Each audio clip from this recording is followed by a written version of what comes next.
Hi, welcome back to my channel. ഞാൻ നിങ്ങളുടെ സ്വന്തം സന്ധ്യാശേഖറാണേ. എല്ലാവരും സുഖമായിരിക്കുന്നു അല്ലേ? വേനലിനെ അതിജീവിക്കാൻ വേണ്ടി ഒരു നല്ല മഴക്കോളൊക്കെ വന്നിട്ടുണ്ടല്ലേ. ഇപ്പം നമ്മുടെ ഇവിടെയൊക്കെ നന്നായിട്ട് മൂടിക്കിടക്കുകയാണ്, കാർമേഘം കൊണ്ട് മൂടിക്കിടക്കുകയാണ്. ചെറുതായിട്ടൊക്കെ ഇങ്ങനെ മഴ പെയ്യുന്നുണ്ട്. അപ്പോൾ ഇന്ന് എല്ലാവർക്കും അതുകൊണ്ട് സുഖമായി കിടന്നുറങ്ങാനായിട്ട് സാധിക്കുമല്ലേ. അപ്പം എല്ലാവരും സന്തോഷമായിരിക്കുന്നു എന്ന് കരുതുന്നു. ഞാൻ ഹാപ്പിയാണ്. പിന്നെ എന്താണ് വേറെ വിശേഷങ്ങൾ എന്ന് പറയാൻ നല്ല വിശേഷം. എനിക്ക് നല്ല വിശേഷങ്ങളൊക്കെയാണ്. ഞാൻ സുഖമായിരിക്കുന്നു. ഈശ്വരൻ നമ്മൾ സത്യസന്ധമായിട്ടും ആത്മാർത്ഥമായിട്ടും ഭഗവാന്റെ അടുക്കെ നമ്മൾ പ്രാർത്ഥിക്കുകയാണെങ്കിൽ തീർച്ചയായിട്ടും നമുക്കതിനൊരു റിസൾട്ട് നമുക്ക് ലഭിച്ചിരിക്കും. മനസ്സിലായോ? പക്ഷേ നമ്മുടെ ഭാഗം എപ്പോഴും നമ്മുടെ പ്രവൃത്തി കൊണ്ടും നമ്മുടെ കർമ്മം കൊണ്ടും ഒരു തെറ്റും ചെയ്യാൻ പാടില്ല. മനസ്സിലായോ? ആ തെറ്റ് ചെയ്യുകയാണെങ്കിൽ നമ്മുടെ കുട്ടികളിലൂടെ നമ്മൾ തിരിച്ച് നമുക്കതിനുള്ള റിസൾട്ട് ദൈവം തന്നുകൊണ്ടിരിക്കും. മനസ്സിലായോ? അച്ഛനും അമ്മയും ചെയ്യുന്ന പ്രവൃത്തിയുടെ ഫലമാണ് മക്കളിൽ നിന്ന് നമുക്ക് ലഭിക്കുന്നത്. അപ്പം കഴിവതും അച്ഛനെയും അമ്മയും കണ്ടു വേണം മക്കൾ പഠിക്കാൻ. മനസ്സിലായോ? എപ്പോഴും അവരുടെ കൂടെ നിൽക്കുന്ന അമ്മയാണല്ലേ. തീർച്ചയായിട്ടും അമ്മ എന്ന് പറയുന്നത് ഒരു വീടിൻ്റെ ഐശ്വര്യം എന്ന് പറയുന്നത് തീർച്ചയായിട്ടും ആ വീട്ടിലെ സ്ത്രീകളാണ് അല്ലേ. സ്ത്രീകളുടെ പ്രവൃത്തിശുദ്ധി നല്ലതാണെങ്കിലും സ്ത്രീകളുടെ സ്വഭാവശുദ്ധി നല്ലതാണെങ്കിലേ ആ വീടിന് നല്ലൊരു ഐശ്വര്യം നമുക്ക് ലഭിക്കുകയുള്ളൂ. നമ്മൾ തെറ്റ് ചെയ്തു കഴിഞ്ഞാൽ ആ തെറ്റ് എന്നായാലും ആ തെറ്റ് വെളിച്ചത്ത് വരും. അത് ഉറപ്പാണ്. അത് വളരെ സത്യസന്ധമായിട്ടുള്ള കാര്യമാണ്. എൻ്റെ ജീവിതത്തിൽ ഞാൻ പല കാര്യങ്ങളും, പക്ഷേ ആ തെറ്റിനെ തിരുത്തി കൊണ്ടുവരാനും ഒരു സ്ത്രീക്കാണ് സാധിക്കുന്നത്. ഒരു പുരുഷൻ ഒരു തെറ്റ് ചെയ്തു കഴിഞ്ഞാൽ ആ തെറ്റിനെ തിരുത്താൻ പറ്റുന്നത് അവൻ്റെ ഭാര്യയ്ക്ക് തന്നെയാണ്, മറ്റാർക്കുമല്ല. ഒരു വിവാഹം കഴിഞ്ഞു കഴിഞ്ഞാൽ അമ്മയ്ക്ക് അമ്മയുടേതായിട്ടുള്ള സ്ഥാനം, ബന്ധുക്കളെ നിർത്തേണ്ടടത്തേ നിർത്താവൂ. ഒരിക്കലും ബന്ധുക്കളെ കൂടുതൽ നമ്മുടെ ലൈഫിലോട്ട് അടുപ്പിക്കുകയേ ചെയ്യരുത്. ഞാൻ എൻ്റെ ഒരു രീതി വെച്ച് പറയുകയാണ്. ഇപ്പം ഞാൻ ഒരു കാര്യം പറയാം. എൻ്റെ വീട്ടിൽ, എൻ്റെ അമ്മയുടെ വീട്ടിൽ അവർ 8 മക്കളാണ്, 5 പെണ്ണും 3 ആണുമാണ്. പക്ഷേ അതിനകത്തിൽ 2 പേര് മരിച്ചുപോയി, ബാക്കിയുള്ളവരുണ്ട്. അവർ ചേട്ടത്തി അനിയത്തിമാർ തമ്മിൽ ഭയങ്കര സ്നേഹമാണ്. അവരുടെ ലൈഫിൽ പരസ്പരം അങ്ങോട്ടും ഇങ്ങോട്ടും അവരവരുടെ ലൈഫിലായിട്ട് ഒരു കാര്യങ്ങളും അവർ കയറി ഇടപെടാറില്ല. ഇപ്പം എൻ്റെ കുഞ്ഞമ്മയുടെ മോന്, അവൻ്റെ വൈഫ്, അവർ താമസിക്കുന്നു. അവരുടെ ഫാമിലിയിലോട്ട് ഞാനോ എൻ്റെ അമ്മയോ അല്ലെങ്കിൽ വേറെ ആരും, എൻ്റെ കുഞ്ഞമ്മമാരായാലും ഒന്നും, അമ്മാവനായാലും ആരായാലും അവരുടെ ലൈഫിലോട്ട് കയറി ചൊറിയാൻ ചെല്ലത്തില്ല. അവർക്ക് അവരുടേതായിട്ടുള്ള ലൈഫ്, ആ ലൈഫിൽ നമ്മൾ വെറും കാഴ്ചക്കാർ മാത്രമായിട്ട് നിൽക്കുക. ആരുടെ ലൈഫിൽ ആരും കയറി ചൊറിയാൻ പോയി കഴിഞ്ഞാൽ ഈ ചൊറിയുന്ന വ്യക്തികൾ അങ്ങ് ഔട്ടായി പോത്തതേ ഉള്ളൂ. എത്ര ആയാലും ഭാര്യ ഭർത്തൃ ബന്ധമെന്ന് വെച്ച് കഴിഞ്ഞാൽ ഈസ് എ പവർഫുൾ ഫാക്ടർ. മനസ്സിലായോ? അവരെ ചില വീടുകളിൽ ഭാര്യയും ഭർത്താവിനെയും തമ്മിൽ എങ്ങനെയെങ്കിലും അകറ്റാൻ ശ്രമിക്കുന്ന കുറച്ച് ബന്ധുക്കളാണുള്ളത്. അപ്പം ഇപ്പോൾ ഭർത്താവിൻ്റെ വീട്ടിലെടുത്ത് നോക്കുകയാണെങ്കിൽ ഭർത്താവിൻ്റെ അമ്മയ്ക്ക് അവരുടെ ബന്ധുക്കളെയാണ് കൂടുതൽ ഇമ്പോർട്ടൻസ് കൊടുക്കുന്നത്. ബന്ധുക്കൾക്ക്, ആങ്ങളമാർക്കും ആങ്ങളമാരുടെ ഭാര്യമാർക്കും മക്കൾക്കും ഒക്കെയാണ്. അതുകൊണ്ട് തന്നെ ഇവർ കയറി ഈ അനന്തരൻ്റെ ജീവിതത്തിൽ കയറി കൂടുതലങ്ങ് കയറി അങ്ങ് വിളയുന്നു. മനസ്സിലായോ? പക്ഷേ അനന്തരൻ്റെ വൈഫ് ഇവരെ എല്ലാം വെറും പുല്ലുവിലയാണ് കൊടുക്കുന്നത്. അതുകൊണ്ട് അവരുടെ അടുക്കലോട്ട് വരുന്ന അമ്പിനെ കൈകൊണ്ട് തട്ടി കളയുന്നത് കൊണ്ട് എല്ലാവർക്കും മനസ്സിലായി ഏതാണ് ആ പെൺകുട്ടിക്ക് എന്തൊക്കെ ചെയ്യാൻ സാധിക്കും എന്നുള്ളത് ഇവർക്കെല്ലാം മനസ്സിലായി. ഒറ്റ കാര്യം ഞാൻ പറയാം. ഒരു ജീവിതത്തിൻ്റെ ഏറ്റവും അടിസ്ഥാനം ഈ മാതാപിതാക്കളായാലും ബന്ധുക്കളായാലും മനസ്സിലാക്കേണ്ടത്, അവർക്കൊക്കെ മക്കളുണ്ട്. അവരുടെ മക്കളെ ശ്രദ്ധിക്കുക. എന്തിനാണ് ഈ വല്ലവൻ്റെ മക്കളെ? ചിലർ പ്രേമനൈരാശ്യം കൊണ്ട് അവരുടെ മക്കളെ നേർവഴിക്ക് കൊണ്ടുവരാൻ ചില മാതാപിതാക്കൾക്ക് പറ്റുന്നില്ല. ചെറുപ്രായത്തിൽ തന്നെ പ്രേമനൈരാശ്യം ഹോസ്പിറ്റലിൽ അഡ്മിറ്റ് ആവുക, അല്ലെങ്കിൽ എന്തെങ്കിലുമൊക്കെ പ്രോബ്ലംസ് സൃഷ്ടിക്കുക. ഇങ്ങനെയൊക്കെ അവർ ഈ സമയം ഈ അനന്തരൻ്റെ ഭാവി ജീവിതത്തിലോട്ട് കയറാതെ അവരുടെ സ്വന്തം ലൈഫ് നോക്കുക, അവരുടെ മക്കളെ നോക്കുക, അവരുടെ മോളെ അല്ലെങ്കിൽ മോനെയൊക്കെ ശ്രദ്ധിക്കുക. എന്തിനാണ് വല്ലവൻ്റെയൊക്കെ ലൈഫിൽ കയറി ചൊറിയാൻ വരുന്നത്? ഒറ്റ കാര്യം ഞാൻ പറയാം, കയറി ചൊറിഞ്ഞവർക്കെല്ലാം പണി കിട്ടിയിട്ടിരിക്കുകയാണ്. ഈശ്വരൻ എന്ന് പറയുന്ന ഒരു പരമമായ സത്യമുണ്ടെന്നുണ്ടെങ്കിൽ തിരിച്ചടിയുടെ കാലം ഉടനുടനെ വന്നിരിക്കുക. എന്തായാലും ഓരോന്നിന് തിരിച്ചടി ദൈവം കൊടുത്തുകൊണ്ടിരിക്കുകയാണ് ചെയ്യുന്നത്.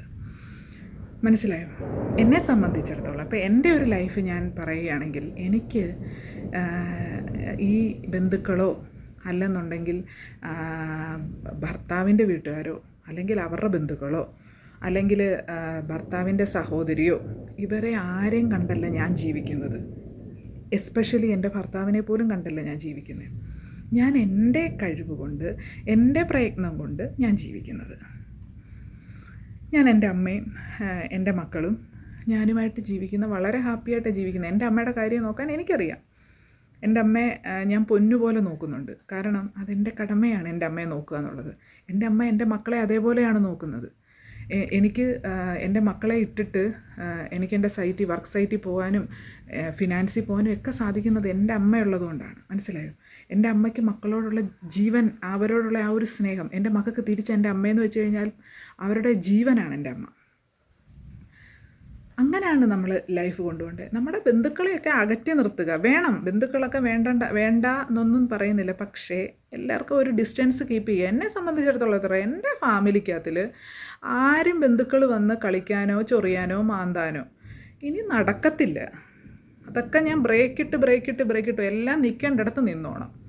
ഒന്നിനെയും എൻ്റെ ലൈഫിലോട്ട് ഞാൻ കയറി അതിന് പക്കാ, ദാറ്റ് ഈസ് മൈ ഡിസിഷൻ, ഒരു ഫൈനൽ ഡിസിഷൻ എന്ന പോലെ ഞാൻ പറയാം. എനിക്കിപ്പം ബന്ധുക്കളുടെ ആരുടെയും സപ്പോർട്ട് വേണ്ട എനിക്ക് ജീവിക്കാൻ. എൻ്റെ മക്കളുടെ നാളെ ഒരു കാര്യം വരുമ്പോഴും ഇവരെ ആരെയും ഞാൻ വകവെക്കാൻ പോകുന്നില്ല, ഇവരെ ആരെയും വീട്ടിൽ പോകാനും പോകുന്നില്ല.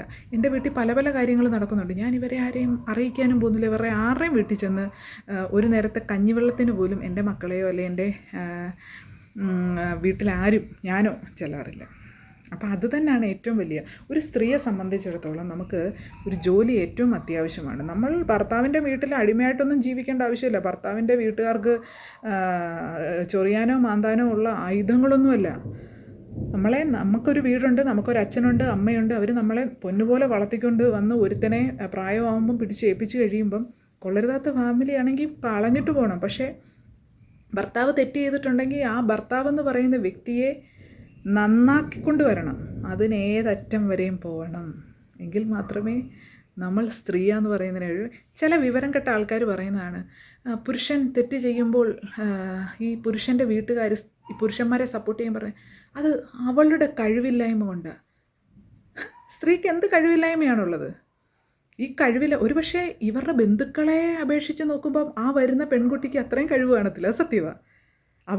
അവളുടെ ഭർത്താവിലായിരിക്കും അവൾക്ക് കുഞ്ഞുങ്ങളുണ്ടായേക്കുക. അല്ല അയലത്തുകാരൻ്റെയോ നാട്ടുകാരുടെയോ അന്യ ആൾക്കാരുടെ കൂടൊന്നും അവൾ പോയിട്ടില്ല, അല്ലേ? അപ്പോൾ അവരുടെ അത്രയും സത്യമാണ്, കഴിവില്ല. പ്രേമിച്ചും ഉല്ലസിച്ചും ഒന്നും ആയിരിക്കത്തില്ല അവൾ കല്യാണം കഴിച്ചിരിക്കുന്നത്, ആണോ? അല്ല. അപ്പം എല്ലാവരോടും എനിക്ക് പറയാനുള്ളത്, സ്ത്രീകൾ ആരുടെ അടിമയല്ല, ഒരിക്കലും അടിമയാകുകയും ചെയ്യരുത്. നമുക്ക് നമ്മളുടേതായിട്ടുള്ള സത്യസന്ധമായിട്ട് ജീവിക്കുക. നമുക്ക് വിവാഹം കഴിഞ്ഞ ഒരു പുരുഷൻ, ആ പുരുഷനിൽ എന്ത് സുഖമായാലും ദുഃഖമായാലും അതിൽ ജീവിക്കുക. പരസ്ത്രീ ബന്ധത്തിന് അല്ലെങ്കിൽ പരപുരുഷ ബന്ധത്തിൽ നമ്മൾ പോകാൻ പാടില്ല. അതൊന്നും കുടുംബത്തിൽ പറഞ്ഞ സ്ത്രീകൾക്ക് പറ്റിയതല്ല. പിന്നെ പുരുഷൻ്റെ അടിമയാണോ സ്ത്രീകൾ? ഒരിക്കലുമല്ല. പുരുഷൻ്റെ വീട്ടുകാരുടെ, സംബന്ധ വീട്ടുകാരുടെ അടിമയാണോ? അവർക്ക് ചെണ്ട കൊട്ടാനുള്ള അല്ലെങ്കിൽ അവർക്ക് തെറി പറയാനുള്ള ഒരു ആയുധമാണോ നമ്മൾ? ഒരിക്കലുമല്ല. മനസ്സിലായോ? നമ്മളെ വല്ലതും പറഞ്ഞു കഴിഞ്ഞാൽ, നമ്മളെ കല്ലെറിഞ്ഞു കഴിഞ്ഞാൽ നമ്മൾ എന്തോ ചെയ്യണമെന്നറിയോ? പാറ വലിച്ചെറിയണം. അതാണ് ചെയ്യേണ്ടത്. അപ്പോൾ സ്ത്രീകൾക്ക് തരുന്ന ഒരു ഉപദേശമാണ് കേട്ടോ. ഇന്നെനിക്ക് ഇത് പറയാനായിട്ട് തോന്നി. അതാണ് ഞാൻ ഇപ്പോൾ ഒരു സത്യം പറഞ്ഞ ഒരു വീഡിയോ ആയിട്ട് വരുന്നത്. പിന്നെ ഞാനൊരു കാര്യം പറയാം. എത്രയൊക്കെ പോയാലും നമ്മുടെ ഭർത്താവ് എപ്പോഴും നമ്മളോടൊപ്പം തന്നെ ആയിരിക്കും. അത് മണ്ടരായിട്ടുള്ള ഇവരുടെ വീട്ടുകാർക്കത് മനസ്സിലാവുന്നില്ലെന്നേ ഉള്ളൂ. അവരെപ്പോഴും നമ്മുടെ കൂടെ തന്നെ ആയിരിക്കും നമ്മുടെ ഭർത്താവ്. മനസ്സിലായോ? അയാളെ തെറ്റിൽ നിന്ന് ശരിയിലോട്ട് നമുക്ക് ആക്കി എടുത്തു കഴിഞ്ഞാൽ അബ്സല്യൂട്ട്ലി എന്താണ്, നമുക്ക് നമ്മുടെ ഭാഗത്തോട്ട് തന്നെ അവർ വന്നിരിക്കും. നമുക്ക് എന്താണ്, നമ്മളെ അവർ മനസ്സിലാക്കും. നമ്മളെന്താണ്, നമ്മളെങ്ങനെയാണ് എന്നവർ മനസ്സിലാക്കി കഴിഞ്ഞ് കഴിഞ്ഞാൽ പിന്നെ അതാണ് നമ്മുടെ വിജയം.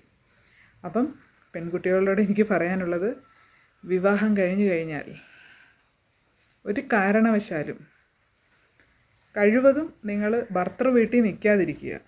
സത്യസന്ധമായിട്ട് ഞാൻ പറയുക, നിൽക്കാതിരിക്കുക. അല്ലെങ്കിൽ ഭർത്തൃ വീട്ടുകാർ നല്ല ആൾക്കാരാണെങ്കിൽ ഓക്കെ, നിങ്ങൾ അവിടെ നിൽക്കുക. അതല്ല എന്നുണ്ടെങ്കിൽ എത്രയും പെട്ടെന്ന് നിങ്ങൾ മാറി ഒരു വീട്ടിൽ താമസിക്കുക. ഒന്നെങ്കിൽ സ്വന്തമായിട്ടൊരു വീട് വാങ്ങിച്ച് താമസിക്കുക. കഴിവതും പെൺപിള്ളേരെ കല്യാണം കഴിക്കുന്നതിന് മുമ്പേ അവർക്കൊരു വീട്, അവർക്ക് 10 സെൻറ്റ് സ്ഥലം, അവർക്ക് അതിൽ നല്ലൊരു വീട്, എല്ലാ സൗകര്യങ്ങളുമായിട്ട് പെൺകുട്ടികളെ കല്യാണം കഴിക്കുക. ഇൻ കേസ് പെൺകുട്ടികളുടെ വീട്ടുകാർ ശരിയല്ല, അല്ലെ ഭർത്താവ് പോട്ടെ, നമ്മുടെ കുട്ടി സേഫായിട്ട് ജീവിക്കുമല്ലോ. അങ്ങനൊരു രീതിയിൽ പേരൻസ് വരാമെന്നുണ്ടെങ്കിലുണ്ടല്ലോ, ഇവരെല്ലാം മര്യാദക്കാരാകും. പിന്നെ മര്യാദക്കാരാക്കാൻ വേറെയും പ്രയോഗങ്ങളൊക്കെ ഉണ്ട്. കോടതിയുണ്ട്. നമ്മുടെ സാധനങ്ങളൊക്കെ അടിച്ചു മാറ്റി വെച്ചിരിക്കുന്നവർക്ക് പണി കൊടുക്കാൻ കോടതിയുണ്ട്. അത് വെയിറ്റ് ആൻഡ് സീ. അത് നമുക്ക് പതുക്കെ ചെയ്യാം. പെട്ടെന്ന് നമ്മൾ കയറി പടക്കം പൊട്ടിക്കരുത്, പതുക്കെ പതുക്കെ. അപ്പോൾ എല്ലാവർക്കും നല്ലൊരു ദിവസം നേർന്നുകൊണ്ട് ശരി, വൈൻഡപ്പ് ചെയ്യുന്നേ. Okay, bye bye.